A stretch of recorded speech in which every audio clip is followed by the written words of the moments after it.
Kabar baik semua, selamat datang di Aniko. Kali ini, Aniko akan melanjutkan menceritakan anime berjudul Goto Buno Hanayome, yang dimana sebelumnya Aniko sudah menceritakan part pertama, mulai dari episode 1 sampai 7. Buat kalian yang belum nonton, langsung saja klik link yang ada di deskripsi. Dan kali ini, kita akan menyelesaikannya sampai episode 12. Tanpa berlama-lama lagi, ini dia Goto Buno Hanayome.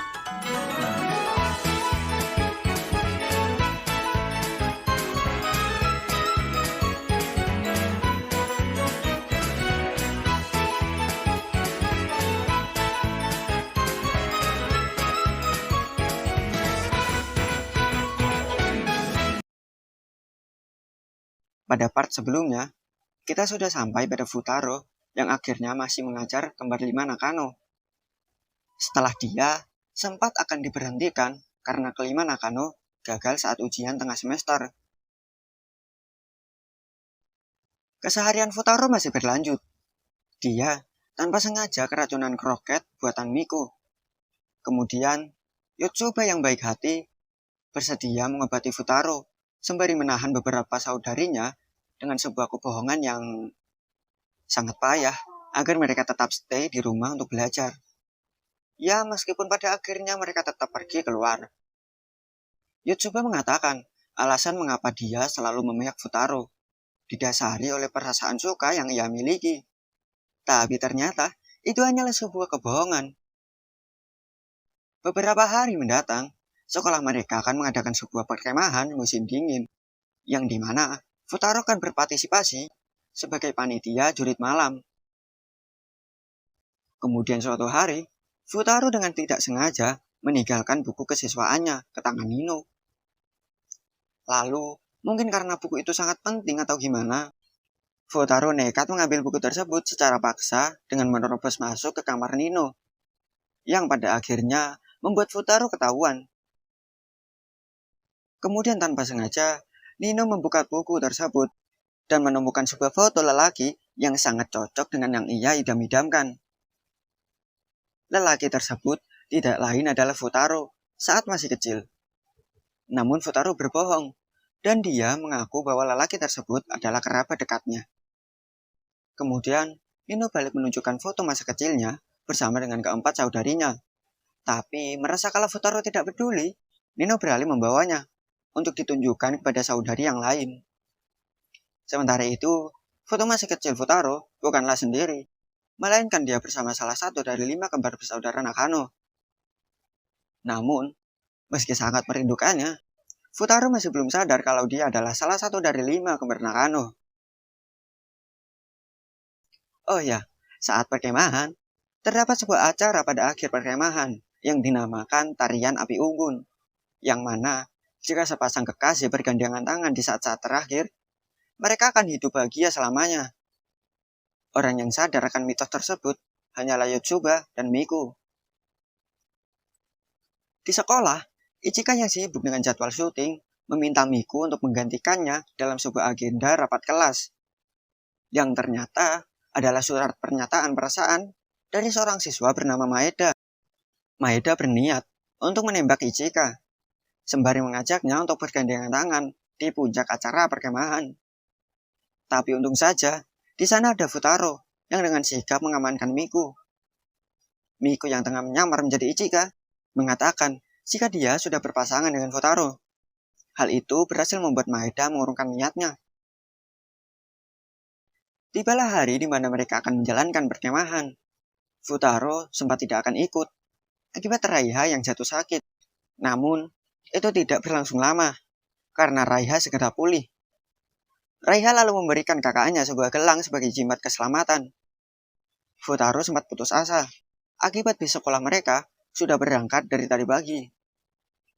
Namun tak disangka, Futaro dijemput oleh 5 bersaudara Nakano yang dengan baik hati memberikan Futaro tumpangan. Rombongan Futaro sempat terjebak dalam sebuah kemacetan yang mengharuskan mereka untuk menginap sementara pada sebuah hotel sembari menunggu badai salju mereda. 5 bersaudara Nakano memutuskan untuk tidur sekamar dengan Futaro karena sebuah alasan yang sebenarnya tidak terlalu penting. Di pagi hari, Itsuki dikejutkan oleh sebuah kejadian di kamarnya, yang mana Ichika sedang memandangi Futaro yang sedang tertidur lelap. Saat sore menjelang, mereka telah tiba di perkemahan. Futaro tidak menjalankan tugas kepanitiaan seorang diri. Dia bersama dengan Sochuba, yang juga akan membantunya untuk menakut-nakuti peserta lain. Saat giliran Itsuki dan Nino, Futaro berniat untuk menakuti mereka dengan hebat. Tapi, itu malah membuat Itsuki dan Nino terpisah. Futaro berhasil mengamankan Nino, tapi Nino malah beranggapan dia adalah kerabat Futaro. Futaro sendiri memutuskan untuk tidak membongkar identitas aslinya, sembari mengaku kalau namanya adalah Kintaro. Mereka berdua sempat mengalami sebuah kecelakaan, namun mereka berhasil selamat berkat jimat pemberian Raiha, yang kemudian Futaro memberikan jimat tersebut pada Nino. Kemudian, Nino mengajak Kintaro untuk mengikuti acara puncak api unggun. Belum sempat untuk menjawab, Futaro lebih memutuskan untuk kabur. Karena kebetulan, Nino berhasil dipertemukan kembali dengan Itsuki. Setelah itu, Futaro membantu wanita lain untuk mempersiapkan blok kayu yang digunakan untuk acara api unggun esok hari.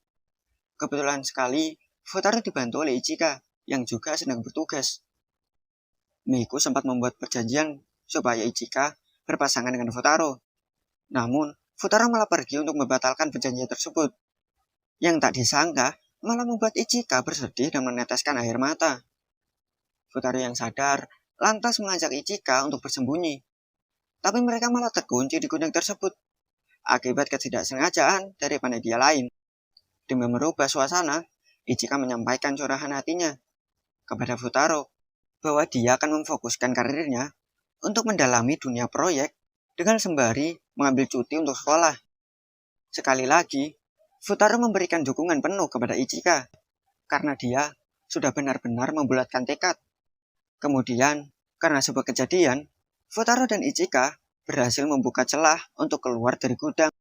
Namun, mereka sempat terguyur oleh air pemadam darurat dengan suhu rendah, yang membawa mereka pada kondisi seperti ini.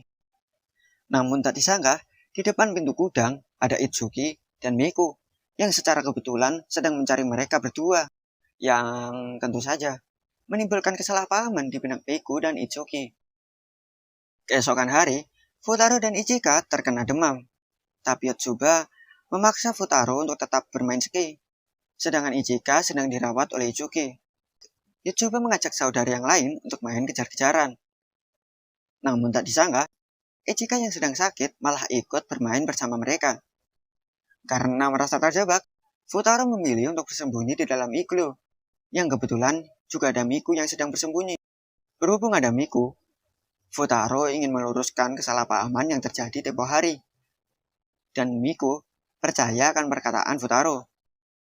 Tak lama kemudian, mereka sadar kalau mereka kehilangan Itsuki. Mereka pun memutuskan untuk mencarinya. Futaro yang menyadari sebuah fakta, mengajak Ichika untuk mencari Itsuki bersama-sama.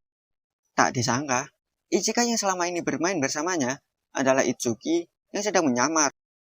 Tindakan Futaro malah membuat demamnya yang tertular dari Raiha semakin kambuh, yang mengharuskannya untuk beristirahat di ruang perawatan. Futaro sempat berbicara dengan Nino dan mengatakan jika kerabatnya tidak bisa menempati janjinya dalam acara api unggun. Akan tetapi, Nino masih setia untuk menunggu kedatangan Kintaro. Di sisi lain, Miku mulai kembali akrab dengan Ichika, yang tadinya sempat mengira bahwa dia punya hubungan tersendiri dengan Futaro. Miku sendiri mengaku pada Ichika bahwa dia menyukai Futaro, namun dia tetap membebaskan saudarinya untuk saling bersaing memperebutkan Futaro. Akhirnya, saat acara api unggun mencapai puncaknya, kelima bersaudari Nakano serentak memegang tangan Futaro, yang pada akhirnya membuat Futaro kesal karena tidak bisa tidur. Kemudian di akhir scene, kita dihadapkan pada sebuah adegan yang mana Futaro sedang mengadakan resepsi pernikahan, dan seorang wanita yang sengaja dibuat dengan sangat random, yang dimana kita tidak tahu siapa pengantin wanita tersebut. Yang pasti, dia adalah salah satu dari kelima Nakano. Scene kembali berpindah, yang memperlihatkan Futaro dan kelima bersaudari Nakano telah kembali bersiap untuk sekolah dan menghadapi ujian akhir semester. Dan cerita pun bersambung. Gimana? Bagus nggak animenya? Menurut saya, untuk tampilan grafisnya lumayan enak dinikmati. Mulai dari karakter kembar 5 yang kawaii dan bikin senyum-senyum sendiri saat marah. Namun, masih ada tampilan gambar di bagian tertentu yang kurang profesional. Dan efek saat kagetnya agak sedikit lebay, sehingga agak keganggu saat menonton. Untuk keseluruhan, gak sepenuhnya buruk teman-teman. Hanya saja, bagian-bagian tertentu yang agak ganggu, tapi masih bisa dinikmatin kok. Untuk bagian storyline, ya gitu-gitu aja sih. Gak ada adegan yang seru ataupun memacu adrenalin. Tapi kalau kalian suka romance, mungkin akan enjoy untuk ceritanya. Ya, yang gak sengaja tersandung, lalu bertubrukan, konflik-konflik kecemburuan, dan lain-lainnya.